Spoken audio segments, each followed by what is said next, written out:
Olá, curiosos! Boa noite, curioso! Boa noite, curiosa! Noite de quinta-feira, noite de falarmos da aniversariante do último sábado. A televisão completou no Brasil 71 anos. E eu e o Maga estamos falando aqui de televisão, né? Aqui e nos tempos do rádio também, quando a televisão era novinha. Ela ainda não tinha direito a andar de metrô de graça, nada disso. Imagina, Né? ela estava engatinhando. É. Né? Tudo bem, Maga? Boa noite. Boa noite, Marcelo. Boa noite, curiosa. Boa noite, curioso. Né? Parabéns à televisão brasileira, a todos aqueles que fazem parte dessa história. Né? E estamos aqui para falar. Eu estou com um pouco de tremor. Até parece que tem, sei, algum fantasma aqui, mas eu acho que é impressão minha. Será? Vamos ver. Vamos colocar a vinheta e depois a gente chama os caça-fantasmas. Vamos lá.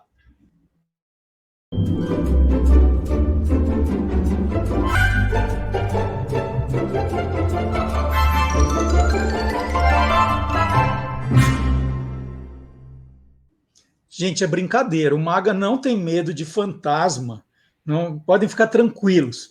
É que nesses 54 programas anteriores, né?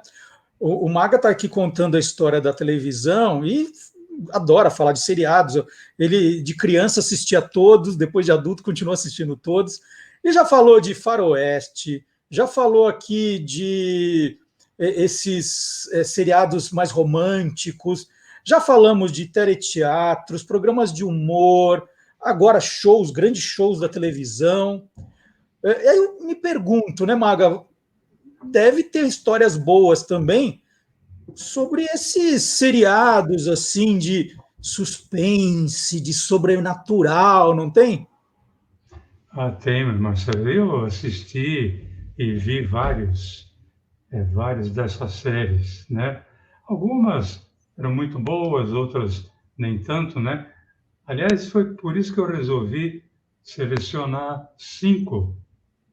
Mas são 5, assim, que pertencem à categoria das séries que tiveram suspense e sobrenatural como tema, mas elas pertencem à minha memória afetiva, independente delas terem sido sucesso ou não.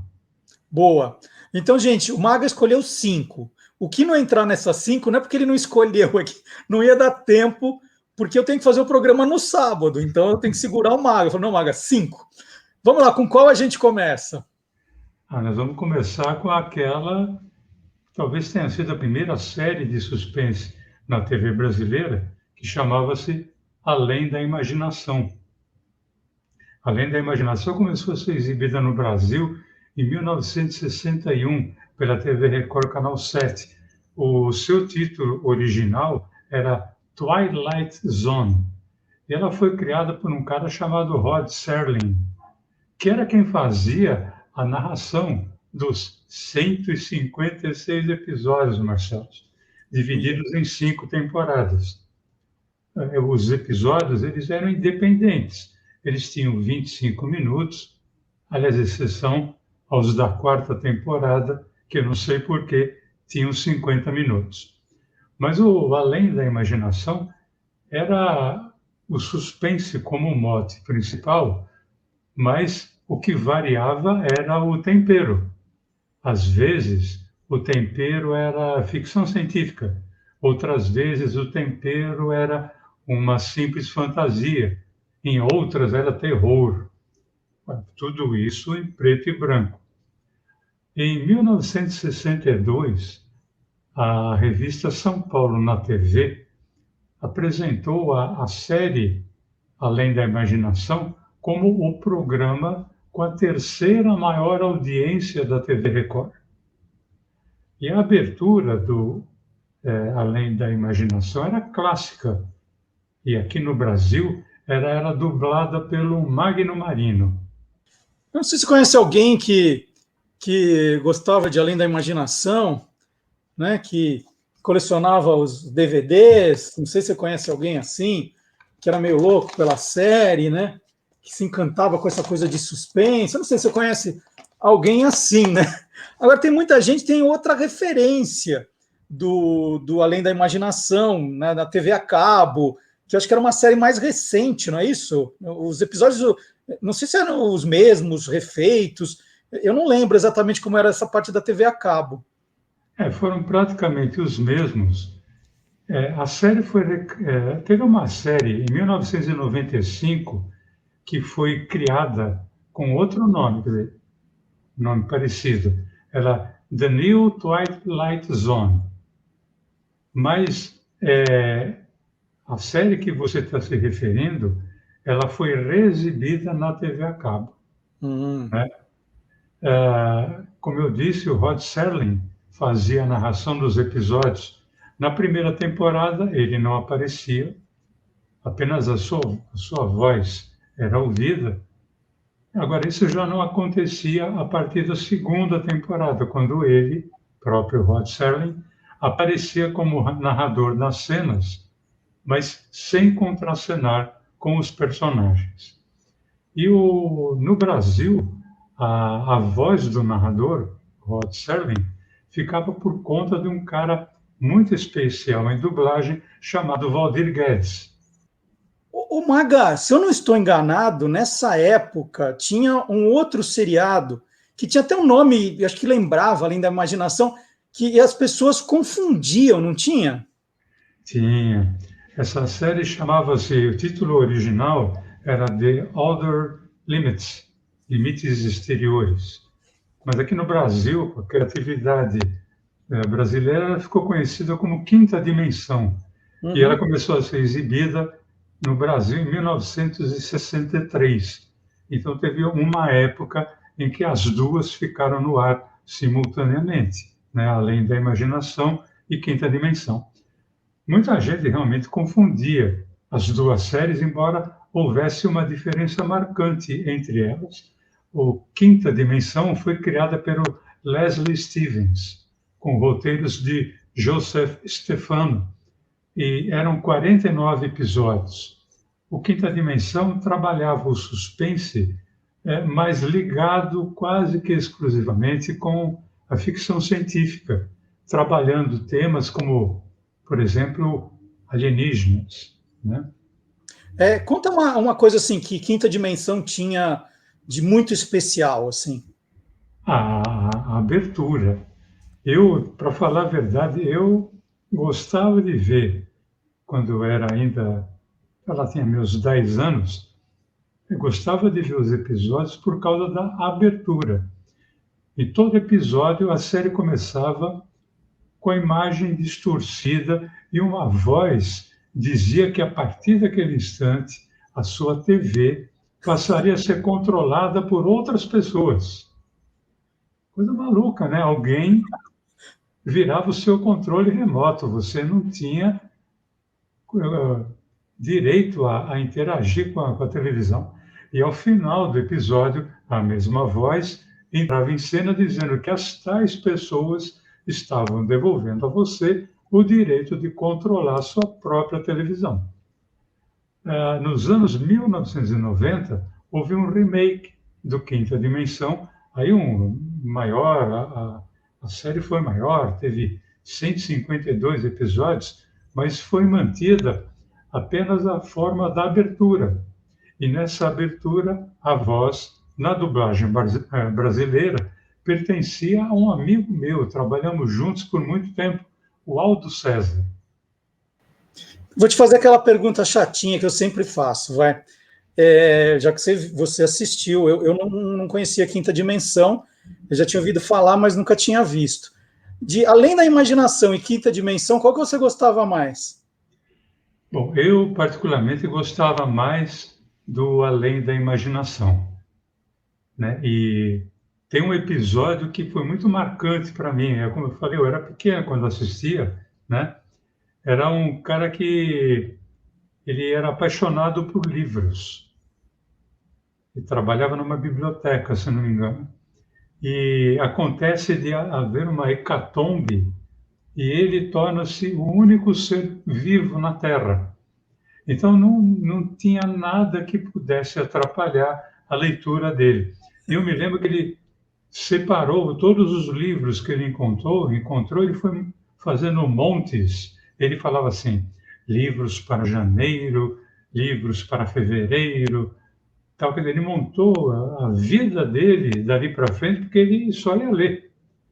E aí, num dado momento, ele tropeça, cai, e ele usava óculos, os óculos caem no chão com a queda. E ele não enxergava nada sem óculos. Ele começa a tatear, ele se levanta e ele pisa nos seus óculos e quebra a lente. Ou seja, a única pessoa na face da Terra não ia ter condição de ler os livros porque não tinha mais ótica, Nossa, né? sensacional. Então foi marcante. Agora, Marcelo, entre o Além da Imaginação e o Quinta Dimensão, tinha uma outra série que eu gostava mais ainda. Ela foi Opa, criada, qual? ela foi criada com 268 episódios, especialmente para a TV, por um mestre do suspense, Alfred Hitchcock. Uia! Fale mais sobre Ali- isso. Aliás, o título da série era Alfred Hitchcock Presents. Alfred Hitchcock apresenta. Mas aqui no Brasil resolveram batizar como Suspense. Simples assim. Agora, Marcelo, a série já era interessante a partir da sua logomarca, que ela apresentava o contorno do perfil rotundo do Hitchcock com o título, né? Alfred Uhum. Hitchcock Presents. E eram episódios curtos, independentes, sempre com muito suspense, mas variava no contexto. Às vezes podia ser terror, podia ser drama, podia ser até uma comédia. E a série Suspense começou a ser apresentada no Brasil em 1965 pela TV Record. Em 1995, 30 anos depois, a TV Globo passou a apresentar um remake da mesma série, mantendo como característica marcante, que era própria da série original, a apresentação do episódio, que era feita por ninguém mais, ninguém menos do que o próprio Alfred Hitchcock. Para o remake, todas as introduções foram colorizadas e a voz dublada pelo grande Magalhães Graça. Bem-vindos a mais uma história de Alfred Hitchcock. Da próxima vez que eu comprar kit para montar navios, pretendo ler as instruções com mais cuidado. Mas eu tenho um consolo por estar literalmente engarrafado assim. É que conhecedores de vinho irão dizer que esta será uma boa safra. Porém, sinto que já envelheci demais. Só espero sair daqui enquanto ainda tiver força. Durante a minha ausência, vocês irão se divertir com o pote de vidro, uma história sobre pessoas que encontraram uma estranha fonte de fascinação. Maga, aqui, de vez em quando, aqui no Quem Te Viu, Quem TV, você conta de umas séries que parece que só você viu, você foi a única pessoa a ter visto. Até eu brinco, né? Eu falo, não, esse aí eu acho que o Maga inventou, é da cabeça dele. Nessa área de sobrenatural, né? Tem alguma série assim que só você viu? Tem, e olha, o personagem principal, as pessoas também pensavam que só ele via as coisas. Essa série tinha o título que já impunha respeito. Em português era Kolchak e os Demônios da Noite, né? Foi uma série exibida em 1975 pela TV Bandeirantes. O título original era Kolchak, The Night Stalker. Kolchak, o Perseguidor Noturno. Mas espera aí, é Kolchak mesmo ou você está confundindo, né? Kojak, o detetive Olha, careca do pirulito? então, a sonoridade dos nomes parecia, né? O Kojak era um detetive careca, né? Gostava de pirulito de chocolate, e a sua série foi sucesso absoluto. O Kolchak não. Não que tenha passado só na minha casa, mas a série Kolchak teve apenas uma temporada com 20 episódios. E o personagem principal era um jornalista, que era interpretado pelo Darren McGavin. O personagem mesmo chamava-se Carl Kolchak. Ele era repórter do News Service Independent, que era um jornal de Chicago. E ele era uma espécie assim de imã de situações que envolviam o sobrenatural, porque as suas investigações jornalísticas sempre esbarravam num vampiro, num lobisomem, num zumbi. Era uma coisa maluca. Mas ele tinha um grande problema, que era convencer o seu editor, que chamava-se Tony Vincenzo, ou Vincenzo, que era interpretado pelo Simon Oakland. Ele tinha que convencer que as histórias não eram produtos da sua própria imaginação, assim como eu tento convencer aqui que algumas séries não são frutos da minha imaginação, não. Além da imaginação. E essa coisa de ter que convencer o editor-chefe que as histórias que ele apresentava não eram fruto da sua imaginação, levava muitas vezes a cenas até um certo humor, né? O Kolchak era dublado pelo Amaury Costa e o seu editor, o Tony Vincenzo, era dublado pelo meu amigo José Soares. Agora, a pergunta que não quer calar. Ele conseguia convencer o editor, Maga? Quase nunca. Tanto é que a série tinha como marca registrada o fato de os episódios serem narrados pelo protagonista e ao final de cada episódio, como que iniciando ou terminando uma matéria para o jornal, o Kolchak acabava falando diretamente com o telespectador. Tentaram fazer um parque daquela área, plantaram flores, mas não conseguiram fazer com que crescessem. No chão havia uma marca em forma de disco. Se você quiser vê-la, tem que andar depressa. Nossa comissão paisagística decidiu da noite para o dia gastar uma soma considerável nesse terreno em particular. Vão cobri-lo com concreto. O que houve? Questão de ponto de vista. Um viajante tem um enguiço e para consertá-lo precisava de lingotes de chumbo, ácido clorídrico, acetona e medula óssea. Esse viajante estava a anos-luz do seu curso, em vez de milhas. Quanto a mim, bem, eu não sei dos rapazes do sedã. Ainda. E eu vou aproveitar um tema que você gosta muito e te perguntar, Maga. Dá para juntar, né, já que a gente agora está chegando aqui na quinta e última série, dá para juntar essa coisa meio sobrenatural com comédia, com humor também? Dá, Marcelo. Inclusive, a quinta e última série que eu escolhi, na verdade, são duas em uma só. Isso porque ambas são iguais no conteúdo. A primeira delas é uma série que foi exibida no Brasil entre 1961 e 1962, chamada Topper. Topper é o nome do protagonista. Eu tive muita dificuldade de encontrar alguma coisa dessa série. Eu cheguei até a duvidar que eu tivesse assistido mesmo, porque eu não encontrava nada sobre ela. Aí eu fui descobrir que no Brasil, como sempre, o título dado às séries é muito criativo. Então, em vez de Topper, colocaram A Dupla do Outro Mundo. Uia! Agora, por que isso? Porque Topper é o nome de um sujeito que era bem de vida, casado, e que ele tinha a propriedade de ver os fantasmas de um casal e o cachorro do casal que tinham morrido num acidente de carro.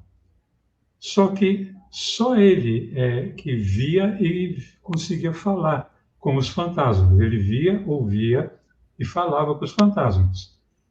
Então isso gerava sempre cenas muito engraçadas, né? Porque em geral as pessoas viam ele falando sozinho, pensavam que ele fosse louco. Agora, esse também é um mote, aí sim, a quinta série, né? é o mote de uma outra série que era chamada Nós e o Fantasma. Ou, como dizia o título original, que também é diferente, The Ghost and the Mrs. Muir. Essa série foi exibida no Brasil entre 1971 e 1973 pela TV Cultura e também pela TV Rio, lá no Rio de Janeiro. Em Nós e o Fantasma, a viúva e escritora Lucy Muir, que era interpretada pela Hope Lange, ela compra uma casa de praia e se muda para lá com seus filhos, a empregada e o cachorro. Só que a casa era assombrada, ela não sabia. Era assombrada pelo fantasma de um capitão da Marinha do século XIX, que tinha morrido ali mesmo naquela casa. Esse capitão chamava-se Capitão Daniel Gregg, que era interpretado pelo Edward Mulher. Além de ser ranzinza e mal-humorado, o capitão não suportava a ideia de dividir a casa com os mortais. E assim como o Topper, somente a personagem da Lucy Muir via e falava com o fantasma do capitão. Ela que era dublada pela Glória Ladani e ele que era dublado pelo Isaac Bardavi. Ô Maga, eu lembro de ter assistido Nós e o Fantasma, esse está na minha memória, mas Topper não. Eles eram exatamente iguais, assim, na proposta, no enredo? Não, não eram exatamente iguais, não. Em Topper, ele e o casal fantasma, eles tornam-se amigos. Já em Nós e o Fantasma, com o decorrer do tempo, claro, vai existir uma amizade entre a escritora Lucy Muir e o capitão Daniel Gregg, mas essa amizade depois vai acabar se transformando em paixão. Bom, nós completamos assim, né? Eram 5, o Maga deu um jeitinho de colocar um sexto ali, mas completamos o que prometemos. Mas antes de terminar o nosso programa, Maga, a gente precisa fazer uma homenagem a um grande ator que nos deixou no último domingo, né, o Luiz Gustavo. Uma notícia super triste para o domingo, né, um dos grandes nomes da teledramaturgia brasileira, que foi figura bastante marcante aqui nos nossos programas também, né? Nossa, nós falamos várias vezes dele aqui nesse espaço. Ele que é o nosso eterno Mário Fofoca, né? Isso. O Luiz Gustavo. O Maga, como o tema do nosso programa é isso do sobrenatural, né? Do suspense, tem alguma coisa que o Luiz Gustavo fez na televisão que se encaixaria no nosso programa de hoje? Bom, olha, o Luiz Gustavo participou em 2007 do remake da novela O Profeta, que tinha como base os dotes clarividentes e sensitivos de um personagem chamado Marcos, que era interpretado pelo Tiago Fragoso, que fazia par romântico com a Sônia, que era interpretada pela Paula Oliveira. E o nosso querido Luiz Gustavo interpretou o Piragibe, que era o pai da Sônia, na novela era o pai da Paula Oliveira. Bom, muitas homenagens foram feitas para o Luiz Gustavo no domingo, depois na segunda-feira, né? Todas merecidíssimas, um cara de um coração enorme. E aí você lembrou do Mário Fofoca, mas a gente podia lembrar do Bom Vivan, Beto Rockefeller, a gente podia falar do figurinista, o Vitor Valentim, o grande Vavá, né, do Sai de Baixo, quantas noites de domingo ele nos alegrou, né? Essa deixou a gente triste, mas quantas noites de domingo ele nos alegrou com o Sai de Baixo, foi um fenômeno. Agora, antes desses personagens mais marcantes, e aí eu vou pegar da sua memória, Maga, quais trabalhos anteriores, aquelas primeiras coisas que ele fez na TV que valeria a pena a gente destacar? Marcelo, todo mundo já falou, né? Luiz Gustavo, que era sueco, naturalizado brasileiro, ele começou como ator na TV Tupi de São Paulo e um dos seus primeiros trabalhos foi num TV de vanguarda, em 1953, ano que eu nasci. A peça era O Massacre, original do Emanuel Robles, adaptada e dirigida por Cassiano Gabus Mendes, de quem o Luiz Gustavo viria a ser cunhado mais tarde. O Luiz Gustavo participou de vários TV de vanguarda e também do Grande Teatro Tupi. Inclusive tem uma famosa foto dele ali com a Laura Cardoso, né? Ele também participou de várias novelas, chegando ali nos anos 60 a engatar uma novela da outra, antes do Beto Rockefeller, que foi um fenômeno. E em uma delas, chamada O Pecado de Cada Um, ele foi simplesmente o vilão.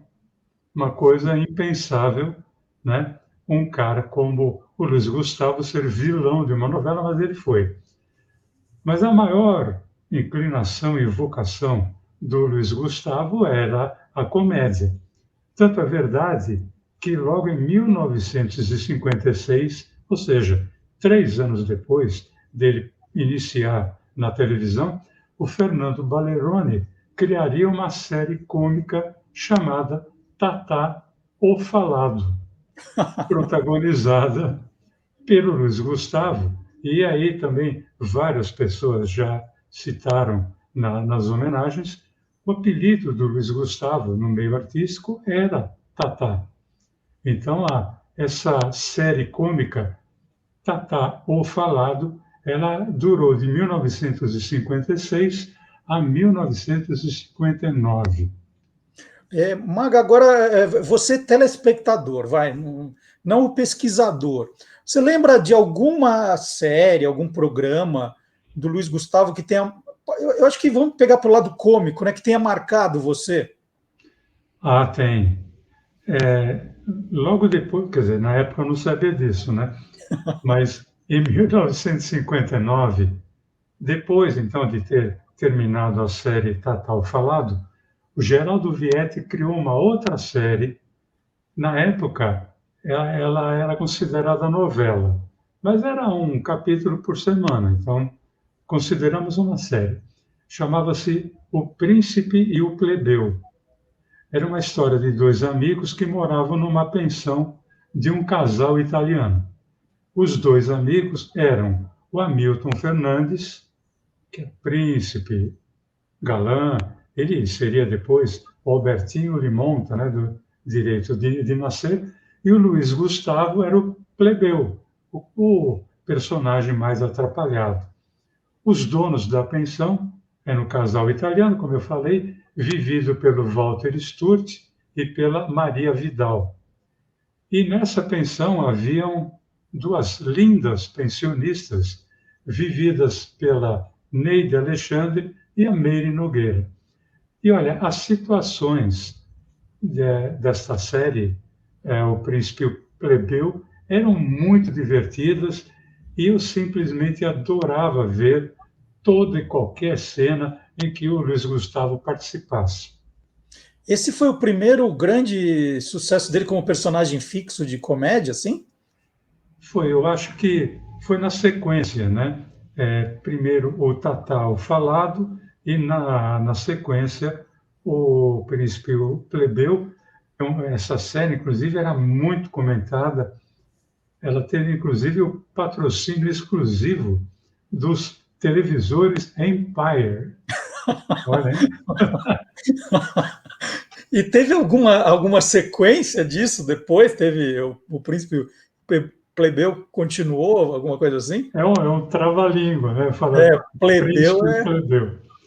Eu acho que foi por isso que, em 1960, o mesmo Geraldo Vietti ampliou o leque das possibilidades da série, criando uma sequência com a mesma dupla de atores e batizou como Os Dois Príncipes. Já ficou até melhor de falar, né? Agora Essa sim. sequência, ela teve as lojas Mapping como patrocinadora e o Hamilton Fernandes e o Luiz Gustavo, nesta série, nesta nova fase, eles viajavam o mundo sempre ali levando muita confusão aonde quer que eles chegassem. E, Marcelo, eu queria pedir licença para dar um depoimento, porque essa série, O Príncipe e o Plebeu, e os dois príncipes, como eu falei, elas me marcaram muito, né? Me marcaram muito na presença, principalmente do Luiz Gustavo. E eu não vou lembrar bem o ano, mas ali por 2008, mais ou menos, o nosso barbeiro lá no SBT, o querido e saudoso Lau, tinha sido também barbeiro do Luiz Gustavo e do mundo artístico todo nos tempos do início da TV Tupi. Então, Tony Ramos, o Lima Duarte, o Geraldo Vietri, Luiz Gustavo, Hamilton Fernandes, todos eles, ali nos anos 50 e 60, cortavam o cabelo e faziam a barba na barbearia do Lau, na TV Tupi. E o Lau é quem fazia a minha barba. E um dia eu falei para ele desta série. E ele se emocionou, ele falou, caramba, ninguém mais lembra dessa série, né? Você lembra disso? Eu falei, olha lá, não só eu lembro, como eu gostaria de ter a chance de dizer para o Luiz Gustavo o quanto ele marcou a minha infância. E aí o Lau falou, olha, por isso não, eu dou o telefone da casa dele para você. E ele não tinha na hora, depois ele me deu o telefone e eu liguei para a casa do Luiz Gustavo. E é muito engraçado quando você liga para um artista, primeiro ele sempre pensa que é trote, né? Mas eu logo me antecipei e falei, olha, Luiz, quem me deu o seu telefone foi o Lau. Ah, o Lau, puxa vida, gosto muito daquele cara com aquele vozeirão de teatro, né? Eu falei, olha, ô Luiz, eu estou ligando porque você marcou muito a minha infância, né? Eu nasci em 1953, mas em 1959 ou 60, eu me divertia muito com uma série que você fazia com Hamilton Fernandes, e essa série se chamava O Príncipe e o Plebeu. Ele deu uma grande risada. Falou, cara, nem eu lembrava mais disso, né? Cara, é verdade, O Príncipe e o Plebeu, eu e o Hamilton Fernandes, e tinha acho que ele lembrou do Walter Sturt, mas não lembrava bem se era Maria Vidal ou não. Então, eu falei, olha, eu queria te agradecer porque você tornou a minha infância muito feliz. Você foi um dos que fez a minha infância ser feliz e mais tarde foi, vamos dizer assim, um dos inspiradores a eu seguir a carreira de roteirista e veredando principalmente pela comédia. E ele ficou muito emocionado. E foi um papo muito legal, né? Então eu fico assim muito sereno, apesar de ter ficado triste com a passagem dele, por eu ter conseguido agradecer em vida o quanto ele marcou na minha vida. Que história linda, Maga, muito, muito bacana mesmo. A gente poder ligar para um ídolo e falar isso, né? Muito legal. Eu queria agradecer mais uma vez suas histórias, né? Essa homenagem também ao Luiz Gustavo.